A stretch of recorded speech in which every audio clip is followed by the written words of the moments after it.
청중들 잡수로 나셔가지고 좀 필요하신 것 같은데 일어섰다가 한번 앉으시면 어떨까요? 네? 길게 한번 피시고요.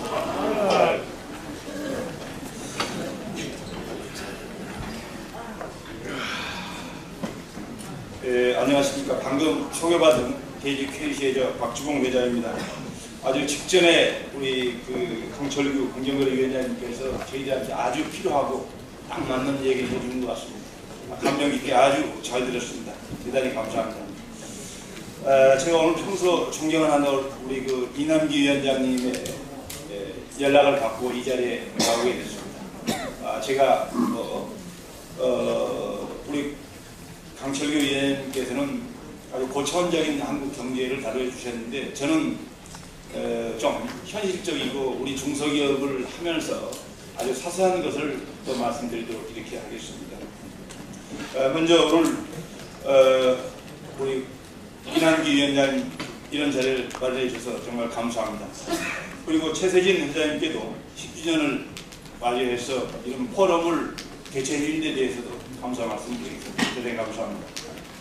또 저도 이런 자리에서 강의하게 된 것을 매우 기쁘게 생각합니다. 제가 오늘 발표할 내용은 중소기업인을 춤추게 하라 라는 제목으로 말씀드렸는데요. 신명나게 기업을 하게 해달라는 얘기하고 일맥상통한 얘기입니다. 제가 할 내용의 얘기가 우리 강철규 위원장님하고 일맥상통한 얘기가 상당 부분 있더라고요. 그래서 그런 것들은 금방금방 지나가면서 이렇게 하도록 하겠습니다. 저는 30년 전에 150만원 종잣돈을 가지고 자영업, 또 소상공, 중소기업, 지금 중견기업을 하고 있는 32년대 기업학을 경영을 하고 있는 기업인입니다. 그래서 그동안 현장에서 보고 느낀 것을 토대로 해서 우리나라가 중소기업을 발전하는데 보탬이 되었으면 좋겠다는 생각으로 이 자리에 서게 되었습니다. 저와 좀 생각이 다를 수는 있습니다.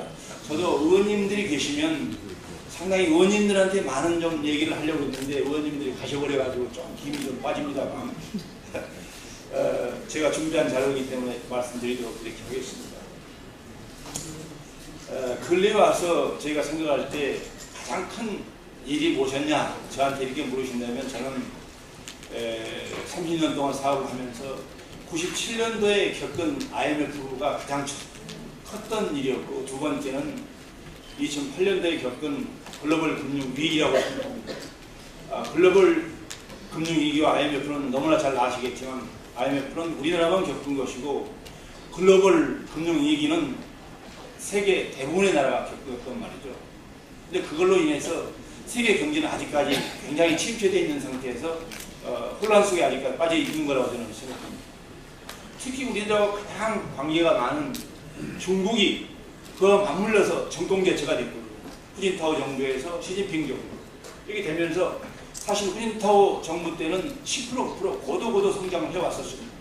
그렇기 때문에 우리 중소기업도 그때는 굉장히 잘 됐었어요. 그런데 여러 가지 세계 경제 위축을 받아가지고 시진핑 정부로 돌아오면서 1년에 거의 1%씩 경제 성장률이 다운이 되더라고요. 8%, 7%, 6%. 작년에 거의 6%대를 중국이 기록하면서 우리나라에 아주 직격탄이 맞은 것이죠. 그것이 아까도 말씀드렸지만 해운과 조선과 철강. 우리나라의 아주 대표적인 제조 우리나라의 산업들인데 그것이 아주 직격탄을 맞다 보니까 상당히 한국 경제가 어렵게 된 것이죠. 그러다가 제가 생각하기에는 우리 한국이 설상가상으로 말해요. 요즘 저성장, 그 다음에 저출산, 그 다음에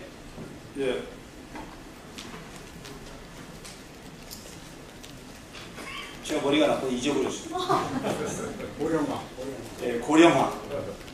그 다음에 노사갈등. 이런 다양한 일로 인해서 굉장히 저희 기업하기가 어려운 상태로 지금 가고 있는 게 사실입니다. 어떻게 생각하면 기업 생태계가 지금 말라가고 있는 거 아닌가 이런 생각이 듭니다. 아까 위원장님께서도 지적하셨지만 앞으로 5년 후 다음 정부는 더 힘들 것이라는 저희들의 생각입니다. 정말 걱정이 많이 됩니다. 그렇다 한다면 그것을 어떻게 해서든지 풀어야 될 텐데 푸는 것은 어디서부터 풀어야 되느냐? 저도 위원장님하고 같은 생각입니다. 대기업에서 푸는 것보다는 중소기업에 초점을 맞고 풀어야 됩니다. 우리나라 중소기업이 우리나라의 전체 기업의 99%거든요. 거기에 종사하고 있는 사람이 88%입니다. 그래서 그걸 통틀어서 우리가 300만 중소기업이라고 얘기하는데요. 300만 중소기업이 한 사람씩만 더 채용하면 300만 명의 실업자가 없어지는 거예요. 두 사람씩 채용하면 600만 명이 없어지는 거예요. 취업이 되는 거예요. 어마어마한 거지 않습니까? 그래서 중소기업 위주로 우리는 가야 한다. 결론부터 말씀드립니다. 그러면 중소기업 위주로 가려면, 중소기업 활성화를 시키려면 그러면 어떻게 해야 될 것인가? 이걸 저 혼자 많이 생각해 봤을 때 제가 기업을 하면서 이렇게 하면 내가 중소기업이 더 발전할 수 있겠구나 이런 생각을 여러 차례 많이 해봤었어요. 그럴 때 다음 5가지를 가지고 저는 연구를 해봤었어요. 먼저요. 첫째, 우리가 300만이라고 그랬는데요. 300만 중소기업이 하고 있는 가업승계. 가업승계를 이거 잘 되도록 만들어줘야 됩니다. 이것이 잘못 어떻게 전달이 돼가지고요. 그러니까 부의 대물림이다. 또 부의 대물림이 아니고 그건 부의 대물림이라는 건 기자들, 재벌들이 하는 것은 부의 대물림이고 중소기업이 가업승계를 하는 것은 말 그대로 가업승계라고 되었습니다. 이거는 중소기업이 되는 거는 아름다운 일자리 대물림이다. 이렇게 바꿔야 된다고 저는 생각합니다. 의식을 그렇게 전환해야 된다고 저는 생각을 합니다. 그렇게 해서 돈이 들어가지 않고 우리 여러 가지 제도와 관행과 관심을 가져줌으로써 중소기업이 사이가 진작돼가지고 해나갈 수 있다. 그럼 각 지역에 중소기업들이 많이 돼 있거든요. 그럼 중소기업들을 많이 유예하고 잘 활발하게 하고 사기를 높이려고 하려면 그 지역의 기관장님들이라든가 또 그 지역의 국회의원, 그 지역의 지자체장 이런 분들이 중소기업인들하고 얘기를 많이 하고 또 네가 지금의 최고다, 정말 애국자다 이런 칭찬을 해주고 그렇게 해줌으로써 중소기업은 사기가 올라가거든요. 또 그 지역의 현안들을 같이 기업인들하고 논의하고 상의하고 또 중소기업인의 애로사항들을 들어주고 같이 고민해주고 이렇게 함으로써 상당히 중소기업인들의 존재가치를 높일 수 있는 거라고 저는 생각합니다. 그렇게 해서 존재가치를 높여야만이 중소기업이 지금 하고 있는 사람들이 이 세대에게도 너 이거 잘 맡아서 잘 해라. 가업승계가 잘 될 수 있다는 얘기. 가업승계가 잘 안 되면 아까 말씀드렸다시피 300만 명이 반만 안 한다 하더라도요. 150만 개가 자리가 없어지는 거예요.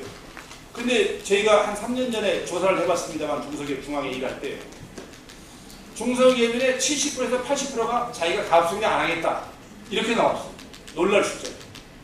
그 이유를 들어봤더니 왜냐 했더니 가업승계 해봤자 아까 말씀드린 대로 내 세금의 최대한 지금 65%를 내놔야 됩니다.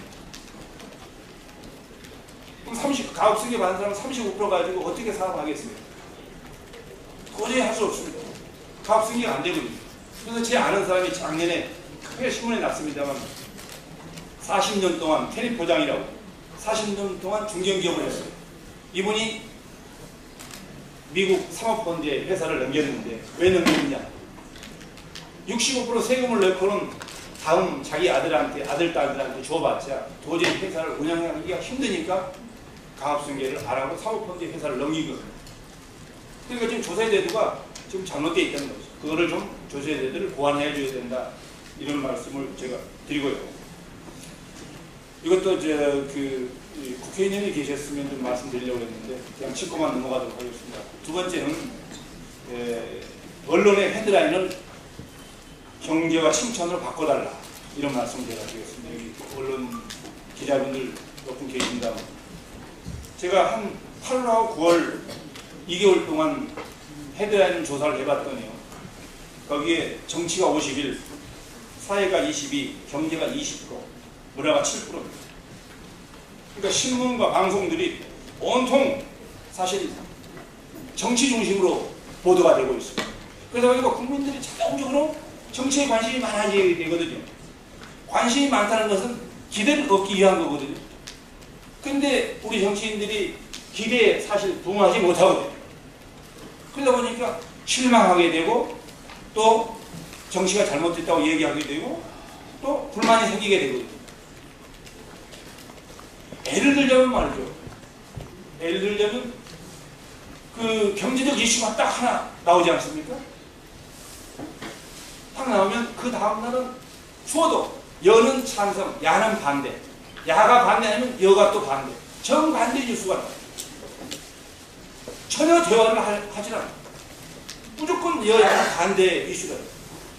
그렇기 때문에 국민들이 그걸 보고 정치인들은 정말로 대화를 하고 소통해가지고 풀어나가야 되는데 매일 그런 뭐 싸움 아닌 싸움 이런 것만 하고 있거든요. 그러다 보니까 더욱더 정치에 대해서 실망이 국민들이 큽니다. 그래서 이거를 헤드라인을 완전히 저는 경제로 바꿔야 된다. 그리고 잘못된 부분만 할 게 아니고 칭찬한 부분을 좀 해줘야 되지 않겠는가 이런 생각을 하고 있습니다. 세 번째, 예금과 세금을 소중하게 제대로 써야 된다. 중장기적 안목을 보고 써야 된다. 사실 기업들이 아까도 우리 그 무역 회장님이 말씀하셨지만 정말 고생해서 벌어가지고 세금 내놨는데 정치적 논리에 의해서 쉽게 써버린단 말이에요. 그걸 봤을 때는 너무 기업의 눈을 봤을 때 경제 논리에 안 맞는 거이기 때문에 참 슬플 때가 많습니다. 예를 하나 들어보자면요. 이런 겁니다. 어느 지하철 공사를 쫙 해가지고 테이프를 엊그저께 끊었어요. 아스팔트가 다 새로 해가지고. 근데 제 집 앞인데 앞뒤로 한 2주 있다 보니까 그 새 포장해 놓은 걸 다시 다 파내더라고요. 그래서 제가 유심히 한번 봤죠. 저 엊그제 저 개통아버지 앞을 세워서 왜 저렇게 팔까? 했더니 무슨 전선을 묶기 위해서 다시 판다고 그래요. 야, 저거 참 낭비구나. 이렇게 이해를 하고 지나갔거든요. 근데 한 열흘 있다가 또 가지고 또 그걸 해놓고 우유를 또 파고 있더라고요. 그래 봤더니 또 관을 묶기 위해서 판다고 그러더라고요. 네? 자기 돈이면 그렇게 하겠습니까? 그리고 우리 기업인들은 소통하나 하면서 정부가 소통이 안 되고 있어요. 기관끼리 소통이 안 되고 있어요. 그거는 기업에서 그렇게 같은 땅을 해가지고 그렇게 잘못 실수를 하면 바로 문책이에요. 근데 우리 기관들은 그런 부분에서 소통이 안 되고 그게 세금 낭비지 뭡니까? 그리고 두 번째, 제가 인천인데요. 인천 하나 예를 들어줘 보자면 인천에서 2014년도에 아시안게임이 개최됐어요. 아시안게임이 개최됐는데 아시안게임을 개최하기 위해서 그 개최하기 위한 경기장을 16개를 지었어요. 16개 지는데 얼마 들어갔냐 제가 알아보니까 1조 7천억이 들어갔어요. 1조 7천억. 반대상 메인 스타디움 있는데도 그걸 또 하나 지었어요. 4,700억 주. 저는 그때도 굉장히 마음이 아팠어요. 근데 지금 딱 2년 지났거든요. 2년 지났는데 문제점이 뭐냐 하니까 그 16개 경기장을 지금 현재 관리하고 운영하는데 총 비어있는데 200억씩 들어가야 됩니다. 1년에 200억. 엄청난 거 아닙니까? 200억 그냥 날리고 있는 거예요. 그리고 16개 경기장이 아무것도 안 하고 쉬고 있어요. 현재. 어느 경기장인가는 1년에 한 3번 쓰고 14개, 13개 경기장은 거의 비어 있어요. 1년 동안. 200억 버리고 있는 거예요. 이거 자기 돈이라 이러면 이렇게 할 수 있겠습니까? 국민들이 낸 세금이란 말이죠. 우리가 피땀 흘려서 낸 세금. 이런 게 이렇게 로스되고 있다. 이게 안타깝다는 것이죠. 이거 다 아까 국회의원들이 계신다고 해서 이런 걸 제가 준비해 왔습니다. 그리고 또 하나요. 지금 시, 군, 구, 광역시를 포함해서요. 가보면 시골에 가면 종합운동장, 체육관, 구민회관, 뭐 구민 문화회관, 뭐 곳곳이 이런 건 많죠. 곳곳 전부 다 그걸 유치해서 그걸 다 지으려고 해요. 사실 제가 알아봤더니 25%에서 30% 정도밖에 할 정도가 없다고 합니다. 그렇다고 한다면 우리 시군구가 제가 파악할 때는 뭐 235개인가 되는데요. 수도권을 빼놓은 나머지는 전부 인구가 굉장히 줄고 있거든요. 엄청나게 줄고 있는 걸로 제가 알고 있습니다. 노령화가 돼가고 있거든요. 그러니까 중소기업이 공장 하나 지어서 사람을 뽑아서 하려고 해도 청년들이 없어요. 그렇게 줄어가고 있는데 그런 문화회관 이런 것도 더 크게 팍 짓습니다. 그게 활용도가 있겠느냐 말이죠. 그래서 그런 것들은 좀 상의해서 이 또 구는 문화회관을 이건 여기는 체육관을 짓고 서로 왔다 갔다 하면서 사용할 수 있도록 해서 빈도수를 높여야 될 거 아닙니까? 경제 논리로 봤을 때는 저희가 이해가 안 되는 부분이 너무 많습니다. 너무 낭비가 있죠. 우리가 내는 세금이거든요. 우리가 세금 사실 아까 위원장님께서 말씀하셨지만 20% 가까이 내고 있는데 13% 내고 있는 분도 있지만 이거 세금 18%도 깎아도 되는데 그런 거 낭비 안 하면 우리 중소기업들이 죽으라고 일해가지고 갖다 주면 그렇게 세금 낭비가 되고 있다는 사실 굉장히 안타깝습니다. 그런 거를 말이죠. 저는 그런 돈이 있다면 그 지역에 맞는 R&D 센터를 짓는 게 마땅하다. 그 R&D 센터를 지어서 그 지역에 맞는 중소기업에 어드바이스 해주고 그 지역에 맞는 중소기업을 유치해서 그 예산으로 가면 중소기업이 많이 들어갈 것이다. 지금 우리 그 지역의 구내 뭐 농공단이라든가 이런 거 많이 조성해놓고 덜렁 땅만 조성해놓고 중소기업 들어와라 이렇게 하고 있는데 중소기업 들어가지도 않지만 들어가면요 몇 년 이내에 다 문 닫습니다. 왜냐? 인프라가 없어요. 여러 가지가 갖춰지지가 않아요. 사람도 없지요. 그 다음에 물을 도움받으려고 해도 인프라가 하나도 안 돼 있죠. 이게 안 돼 있습니다. 그래놓고 지방에 보면 많이 조성을 해놔요.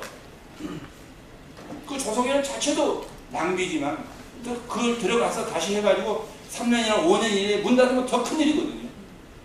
그래서 독일이나 일본은 그 지역에 아주 그 R&D 센터를 잘 만들어가지고 중소기업이 들어오면 어드바이스 해주고 중소기업이 그 지역에 맞는 기업을 할 수 있도록 같이 연결하는 거예요. 저희 같은 경우도 지방에 있는 공장은 박사급 인력 구하기가 너무나 힘듭니다. 2년 동안 뽑았는데도 왔다가 한 3개월 있다가 그냥 가요. 그냥 전부 수도권으로 몰립니다. 그렇게 힘들거든요. 근데 광역시 같은 데서 지방정부에서 그런 큰 예산을 주고 돈도 좀 수확해 주면서 중소기업 지원하기 위해서 이런 걸 쓰면 상당 부분 박사급이 많이 모입니다. 그렇게 되면 중소기업이 많이 지원이 되면 좋은 기업이 그 지역에 많이 들어가기 마련일 거란 말이죠. 그렇게 되면 좋은 직장이 있으니까 인구도 늘게 될 것이고 인구가 늘면 소비가 늘고 지역 경제가 활성화될 것이다. 이런 중장기적인 안목을 가지고 세금을 투자해야 되지 않느냐. 저는 이렇게 생각을 합니다.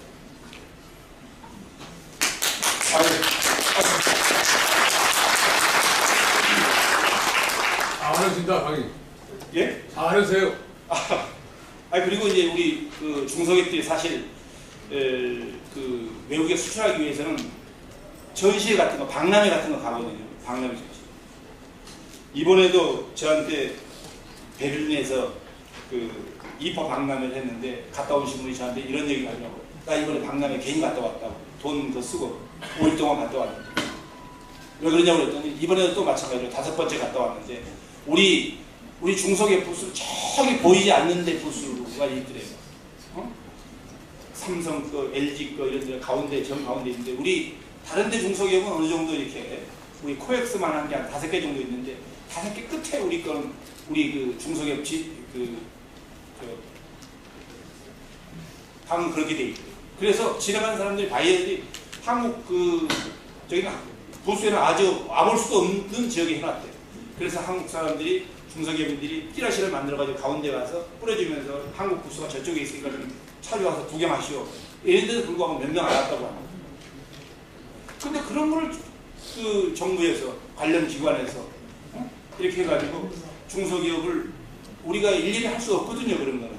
그런 거를 중앙에 위치가 안 되면 바이어가 그래도 왔다 갔다 할 수 있는 지역에 우리 부스가 될 수 있도록 만들어줘야 되는 것이 당연한 거 아닌가. 그런 얘기를 듣고 저는 참 아쉽고 안타까웠습니다. 그리고 아까도 잠깐 언급했지만 우리가 중소기업을 하다 보면 지방에서 사람을 뽑아야 되는데 우리 한국 젊은이들이 거의 없습니다. 거의 외국 사람 위주로 뽑아야 되고 탈북하신 분들을 많이 이용을 해야 되는데 그런 분들을 지금 현재 우리가 이제는 적대할 게 아니고 어떻게 해서든지 그런 분들이 정착해서 여기서 잘 해나갈 수 있도록 정책을 좀 바꿔서 해나가야 되겠다. 그런 분들이 굉장히 우리가 앞으로 큰 우리의 도움이 될 수 있다. 중소기업에. 우리가 옛날에 미국에 가서 뭐 접시 닦고 이런 것들 하면 큰 미국 경제에 도움이 된다고 얘기를 들었었는데 우리도 마찬가지라고 들었습니다. 지금 외국 사람들 이런 사람들이 여기 와서 저희 돈으로 우리를 중소기업에 와서 일해줄 때 이걸 잘 보호해가지고 잘 이용해서 잘 써야 된다. 그렇게 해야만이 우리가 중소기업이 경쟁력 있는 제품을 만들 수 있다. 저는 이렇게 생각합니다. 예, 그리고 네 번째, 낙수 효과와 부수 효과가 생기도록 해야 된다. 이제는 동반성장과 상생 협력으로 봐야 된다. 아까 우리 강철규 위원장님께서 말씀하셨지만 이제는 대기업 위주로 가서는 안 된다. 대기업이 이제는 좀 풀어줘야 돼. 700조 원 이렇게 쌓여놓고 돈을 안 풀어주고 그 700조 쌓여놓은 재벌 기업은 엄청난 세계에 이번에도 신기록을 세웠다. 이번에도 신기록을 세웠다. 이렇게 신문에 보도하거든요. 근데 우리는 사실 박수는 치지만 우리 중소기업인들은 뒤로 돌아서서 가슴을 쳐야 되는 이런 안타까움이 있습니다. 아유 저기는 저렇게 몇 조씩 보는데 우리는 이번에도 월급을 못 주네. 이런 걱정을 해야 된단 말이죠. 그래서 공정한 대기업이 공정한 경쟁을 하되 중소기업을 시키되 정말로 너무 이익을 나게끔 해서 공정한 경쟁을 시켜야 됩니다. 우선은 이렇게 그래야만이 지금 현재 아까도 말씀드렸지만 양극화도 어느 정도 해소될 수 있고 대기업에 다니는 사람하고 중소기업 다니는 이 월급 차이가 양극화가 어마어마합니다. 제가 오면서 다시 한번 확인해 봤는데 거의 더블 스코어로 납니다. 그러니까 같은 대학교 나와가지고 대기업을 들어가느냐 중소기업을 들어가느냐에 따라서 연봉이 보니까 사무직은 중소기업 들어오면 2,200만 원밖에 안 돼요. 근데 대기업, 아주 대기업 말고 아주 좋은 데 말고 대기업이 평균 임금이 3,800이에요. 근데 같은 4년제 대학을 나와가지고 누가 중소기업에 가려고 하겠습니까? 저는 교육도 물론 개혁을 해야 된다고 보지만 우선 일자리에서 이런 양극화를 없애야만이 일본이나 독일이나 이런 데는 거의 차이가 없더라고요. 보니까 고등학교 졸업해서 4년 동안 훈련해갖고 가면 대학교 나온 사람과 거의 똑같아요. 보니까 도예가 따르면서도 마찬가지일 거예요. 그래서 임금 해소를 가야 된다. 임금 해소를 가려면 아까 말씀드렸다시피 대기업이 이제는 그냥 중소기업과 경쟁을 시킬 때 덤핑 들어오면 그거는 안 되고 공정한 경쟁을 하되 이익은 어느 정도 보존되는 한도 내에서 공정 경쟁을 할 수 있도록 만들어줘야 됩니다. 정부 발주도 마찬가지라고 저는 생각합니다.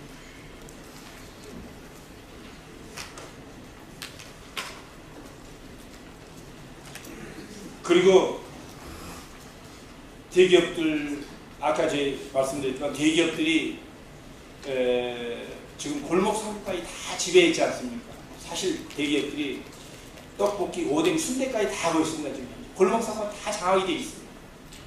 앞으로 대기업들이요, 재벌 대기업들이 지금 1세, 2세, 3세까지 내려왔는데요. 4세까지 앞으로 20년 내지 30년이 가면 4세로 이어집니다.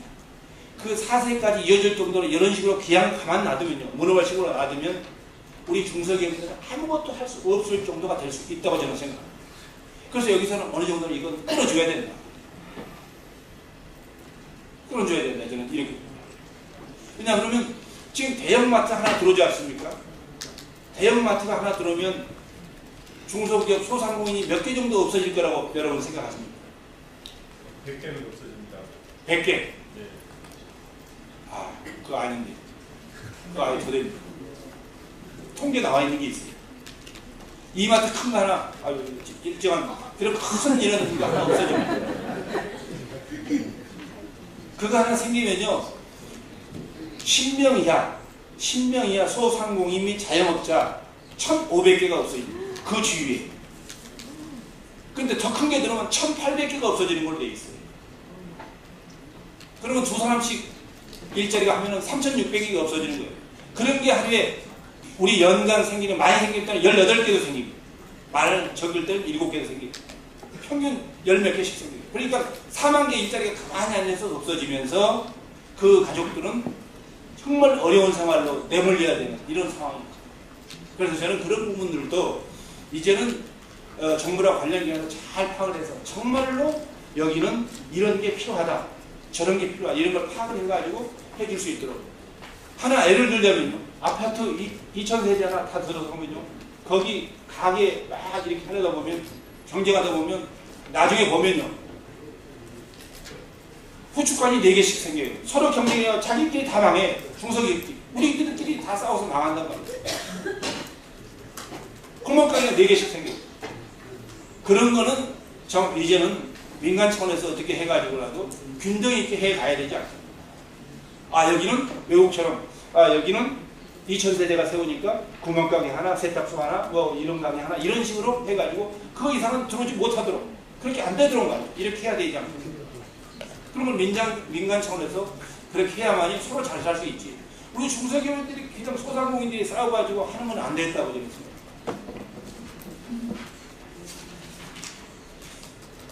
그래서 동반정상 상생 협력으로 가야만이 양극화, 특히 임금 격차를 해소하는데 적극적으로 우리가 정책을 보완할 필요가 있다. 저는 이렇게 생각합니다.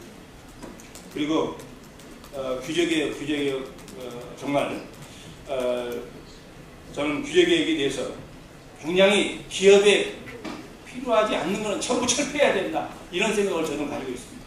기업을 하면서 너무나 많은 규제에 이런 걸 걸려가지고 해보지 못하는 것들이 너무 많기 때문에 아주 규제개혁을 철폐해버리고, 규제를 철폐해버리고 예외조항으로 이런 거는 뭐 된다, 안 된다, 이렇게 바꿔야 되지 않겠는가. 지금 기업은 혁신하고 개혁하고 난리거든요. 하루가 다르게. 응? 이렇게 하고 있는데 정부의 규제라고 하는 거는 한 몇십 년 전에 만드는 규제가 너무 많아요. 저는 예를 하나 들어보면, 제가 항상 다니면서, 외국을 출장 다니면서 제일 불만인 게 이런 게 있습니다. 우리 국회의원님들이나 정부에 계신 분의 높은 분들은 우선 정부를 대표하고 하니까 굉장히 예우를 받고 이런 건 뭐 당연합니다. 근데 공항에 가면 귀빈실이 굉장히 많거든요. 그거 다 국민이 세금 내서 만들어 놓은 거 아닙니까? 그렇다고 한다면 왜 그 산부 요인들만 그거를 사용하냐는 거죠. 그 나머지가 있을 때는, 현 부분이 있을 때는 그 10개라 그러면 한두 개 정도는 기업인들한테 사용할 수 있도록 규제를 좀 풀어줘야 되지 않느냐. 그래서 그걸 꼭 사용해야 된다 그러면 돈 내고라도 사용할 수 있도록, 기업인도 무역을 하다 보면 정말로 그런 거가 꼭 필요할 때가 많이 있거든요. 근데 그런 부분들은 이번에도 보니까 그 규제, 이건 뭐 법은 아닙니다만 의원님들은 이렇게 그걸 쓸 수 있도록 규정을 이번에 바꾸더라고요. 그럴 때 경제인도 좀 뭐 한 20% 정도 쓸 수 있도록 좀 바꿔주면 얼마나 경제인들 사이가 올라가겠어요. 이런 건 아무것도 아니거든요. 그 빈 방 그냥 20개씩 가까이 있는 거 항상 놀고 있는데 그런 것도 낭비 아닌가. 뭐 20, 30%씩은 이렇게 순서별로 쓴다든지 이런 걸 좀 해주는 것이 바람직하지 않겠는가, 이런 생각을 해보고 있습니다. 그래서 이런 건 모두가 다 규제개혁과 감사기능, 저희들이 관에 가서 얘기하면 이거는 제도가 없어서 안 되고, 이건 판례가 없어서 안 되고, 이거는 감사에 걸리니까 안 되고, 이런 부분들이 많이 있거든요. 근데 사실은 모두가 다 이거 국민들이 잘 살고 우리가 풍요롭게 하기 위해서 만든 규제하고 이런 거 아니겠습니까? 그렇다고 한다면 경제인들이 정말 자유롭게 할 수 있도록 규제하고 감사 기능도 좀 보완되고 좀 고쳐져야 된다. 조세개혁도 마찬가지죠. 이렇게 저는 생각을 하고 있습니다. 이런 것들이 긍정적인 마인드로 바꾸면 정말로 중소기업들이 희망과 꿈을 안고 기업을 할 수 있게 될 것이고, 물론 중소기업 활성화되면 국가가 활성화되고 그것이 경쟁력으로 이어져서 중소기업들이 신명나게 춤추게 정말 해줄 수 있는 것 아닌가. 정말로 춤추면서 일할 수 있는 토대가 만들어졌으면 좋겠다, 이런 생각으로 이 자리에 서게 됐습니다. 다소 제가 여러분들하고 생각 차이가 있을 수는 있겠지만 이해해 주시고 들어주셔서 대단히 감사합니다. 이것을 제 네, 고맙습니다.